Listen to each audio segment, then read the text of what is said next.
streetnews.it, siamo qui all'evento La Liberazione dei Sogni con Salvio Americano, Perfetto, YouTubers. un YouTuber. Allora, quali sono i tuoi sogni? Già sono tutti realizzati o ancora da realizzare? No, ne ho ancora un sacco da realizzare e mi impegno a realizzarli. Mi sveglio la mattina con quel pensiero di realizzare quello che ho sognato la notte. Benissimo, quindi una cosa un po' complicata. E certo. se ci sono degli ostacoli, come ti comporti? Cerco di aggirarli in tutti i modi, in tutti i sensi e con tutti gli strumenti che ho a disposizione. Benissimo, cosa ti senti di dire ai ragazzi che cercano di raggiungere i loro obiettivi?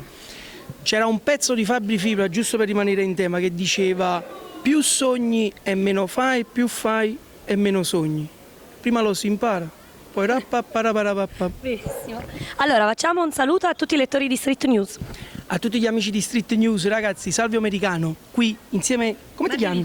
Margherita. Non ci eravamo presentati. Eh sì, ci presentiamo adesso. Ok. Ciao ragazzi. Ciao.